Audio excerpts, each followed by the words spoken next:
Hello नमस्कार दोस्तों। आज हम बात करने वाले हैं एसएससी जीडी के बारे में। वर्तमान में एसएससी जीडी की सबसे बड़ी वैकेंसी है और इस वैकेंसी में आज हम बात करने वाले हैं कि इसका पेपर कैसा होता है और इसमें क्वालिफ़िकेशन क्या होती है, इसकी सैलरी और जो सबसे बड़ा भ्रम फैल रखा है वो है इसकी वैकेंसी के बारे में। जो बड़ी बड़ी अफवाहें चल रही हैं, तो आज हम इसकी बात करने वाले, इसमें वैकेंसी क्या है, सैलरी क्या रहती है, उसका पेपर कैसे होता है। एसएससी जीडी एक जनरल ड्यूटी है जो लगभग 2 साल में इसका एक नोटिफिकेशन आता है और ये बड़ी भर्तियों में गिनी जाती है। एसएससी जीडी में हम दोस्तों निम्न प्रकार भर्ती हो सकते हैं, जैसे BSF, CRPF, CISF, SSB, ITBP, Assam rifle और एसएसएफ। बहुत ही शानदार वैकेंसीज हैं और बहुत ही अच्छी नौकरी भी है। इसमें बात करते हैं तो वर्तमान में जो वैकेंसीज है ना, पोस्ट, वो पोस्ट 26,146 ही है। जो 80,000 के लगभग है वो बिल्कुल अफवाह है। वर्तमान में इसकी पोस्ट 26,146 हैं और इसके जो फॉर्म हैं वो भी स्टार्ट हो चुके थे। 24 नवंबर 2023 से 31 दिसंबर 2023 तक इसके फॉर्म भरे जाएंगे। और इसकी सैलरी की बात करते हैं तो लगभग ये 30,000 से 50,000 के बीच इसकी सैलरी रहती है। इसकी आयु सीमा की बात करते हैं तो जो जनरल आयु होती है इसकी वो 18 से 23 वर्ष होती है, जिसमें ओबीसी कैंडिडेट को 3 वर्ष की छूट दी जाती है और एससी और एसटी को 5 वर्ष की छूट दी जाती है। और ये 18 से 23 में ऐड हो जाती हैं। और एसएससी जीडी के जो पूरा सिलेबस है उसके बारे में हम आज जानकारी लेंगे। इसके बाद में हम देखते हैं एसएससी जीडी भर्ती परीक्षा, जिसमें जो परीक्षा की अवधि है ना वो 60 मिनट है। यानी आपको 60 मिनट में इस पेपर को कंप्लीट करना होता है, 1 घंटा। और इसके अंदर जो भाषा आती है ना, वो पेपर अंग्रेजी और हिंदी दोनों लैंग्वेज में होता है और हमें जो लैंग्वेज सेलेक्ट करनी होती है उसी में अपना पेपर चलता है। और जो हमारे प्रश्न होते हैं वो बहुविकल्प होते हैं। बहुविकल्प यानी ऑब्जेक्टिव क्वेश्चन, ऑब्जेक्टिव टाइप हमारा एग्जाम है। परीक्षा पैटर्न की बात करते हैं तो इसके अंदर हमें जो परीक्षा है उसमें प्रत्येक प्रश्न होता है वो 2 अंक का होता है। कितने अंक का? 2 अंक का होता है। टोटल जो प्रश्न होते हैं वो 80 प्रश्न होते हैं। 80 प्रश्न 160 अंक के। और इसमें जो नेगेटिव मार्किंग होती है वो 0.50 होती है। 0.50 यानी 1/2 माइनस मार्किंग है। समय बहुत ही कम है दोस्तों। क्वेश्चन है 80 क्वेश्चन है और जो समय है वो 60 ही मिनट है। और परीक्षा दोनों लैंग्वेज में ये पेपर आयोजित किया जाता है, हिंदी और इंग्लिश के अंदर। और इसके अंदर 4 पार्ट आते हैं जो बहुत ही इम्पोर्टेंट पार्ट हैं और हम पढ़ते भी आते हैं। अब तक जिस बच्चे ने दिल्ली पुलिस जैसी भर्ती की तैयारी की है ना, उसके लिए तो ये रामबाण होगा। क्यों कि इसमें रीजनिंग आने वाली है। रीजनिंग के 20 क्वेश्चन आने वाले हैं, 20 क्वेश्चन 40 नंबर के। और सामान्य अध्ययन यानी जीके और जीएस के 20 क्वेश्चन 40 नंबर के। गणित की बात करते हैं तो 20 क्वेश्चन 40 नंबर के। हिंदी और इंग्लिश ये दोनों लैंग्वेज हैं जो ऑप्शनल होंगी। आपको अगर हिंदी अच्छी आती है तो आप हिंदी को चूज कीजिए, आपको इंग्लिश अच्छी आती है तो इंग्लिश को चूज कीजिए। वही 20 क्वेश्चन 40 नंबर के, टोटल 80 क्वेश्चन 160 नंबर के और 60 मिनट। ये बहुत ही शानदार पैटर्न है इसका एसएससी का, जो हर बार यही रहता है।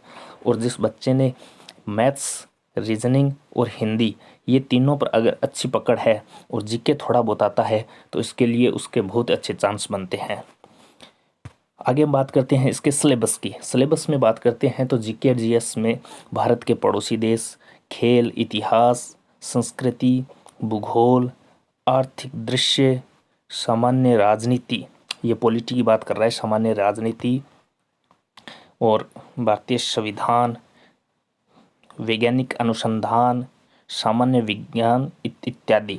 ये वही टॉपिक्स हैं जो दिल्ली पुलिस की अगर आपने तैयारी की है, या जो जीके होता है ना, इंडिया जीके, उसमें लगभग यही चीज़ें पूछी जाती हैं जो लुसेंट जैसी बुक्स में बहुत शानदार तरीके से बताया गया है।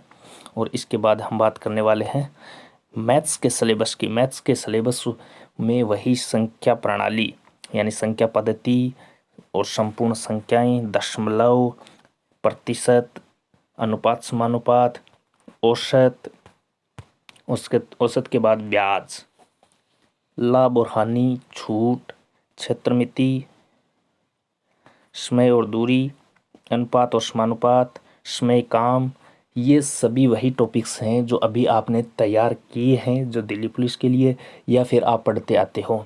बहुत ही शानदार सिलेबस है इसका। और इसके बाद बात करते हैं रीजनिंग। रीजनिंग का तो क्या ही कहना, सबको आती है रीजनिंग। ये एनालॉजी है, ये सिमिलरिटीज हैं, और डिस्क्रिमिनेशन और ऑब्जर्वेशन, रिलेशनशिप कॉन्सेप्ट्स हैं। इसके आगे देखिए arithmetic reasoning and figure classification है, अर्थमेटिक नंबर सीरीज है, नॉन वर्बल सीरीज है, विजुअल मेमोरी है, कोडिंग एंड डिकोडिंग है। रीजनिंग का तो क्या ही कहना, आप पढ़ते ही आते हो। रीजनिंग बहुत आसान रीजनिंग है। इसके बाद हम बात करते हैं अंग्रेजी और हिंदी। इसमें ये ऑप्शनल सब्जेक्ट है, अंग्रेजी और हिंदी। आपको जो अच्छा आता है उसको चूज कीजिए। हम बात करते हैं हिंदी की। ऑलमोस्ट स्टूडेंट हिंदी को ही चूज करते हैं। हिंदी में देखिए वर्तनी की सामान्य अशुद्धियाँ, यानी एक शब्द देगा और उसमें 4 ऑप्शन देगा और पूछेगा ये शब्द कौन से ऑप्शन में शुद्ध है। 3 अशुद्ध देगा, 1 शुद्ध देगा। इस प्रकार शब्दों के बहुवचन, किसी वाक्य के को अन्य लिंग में परिवर्तन करना, मुहावरा और उनका अर्थ, अशुद्ध वाक्यों में शुद्ध वाक्य, विलोमार्थी शब्द, पर्यायवाची समानार्थी शब्द और अनेक शब्दों के लिए एक शब्द, कहावतें एवं लोकोक्तियों के अर्थ, संधि विच्छेद, क्रिया के भावात्मक संज्ञा बनाना, रचना एवं रचयिता। ये हिंदी का सिलेबस है। और इसमें जो पेपर होगा हमारा, पेपर होने के बाद इसका फिजिकल होता है। फिजिकल में 5 किलोमीटर की दौड़ होती है, 24 मिनट का समय मिलता है। महिलाओं के लिए 1.6 किलोमीटर की दौड़ होती है और इसके अंदर जो चेस्ट होता है वो 80 सेंटीमीटर होता है और 5 सेंटीमीटर इसका फुलाव मांगा जाता है। और फिजिकल होने के बाद इसका मेडिकल होता है और मेडिकल होने के बाद अंतिम रूप से जो परिणाम निकलता है वो अंतिम मेरिट बनकर आती है, उसके आधार पर ही आपका चयन किया जाता है। इसमें दोस्तों कुल पोस्ट 26,146 पद हैं वर्तमान में। हाँ ये ज़रूर है, इसके पोस्ट बढ़ेंगी और पोस्ट बढ़कर लगभग 50 से 60 हज़ार के लगभग चली जाएंगी ये पोस्ट। पिछली बार भी यही हुआ था, इसलिए आप निश्चित रहिए इसकी पोस्ट ज़रूर बढ़ेंगी। और ये बहुत अच्छी वैकेंसी है, बड़ी वैकेंसी है। आप तैयारी के लग जाइए क्योंकि ये 2024 में इलेक्शन होने वाले सेंटर गवर्नमेंट के, इसलिए ये वैकेंसी, इसके जस्ट बाद एक और वैकेंसी मिलेगी आपको। इसलिए मैं तो कहता हूँ लग ही जाइए बस। और धन्यवाद दोस्तों।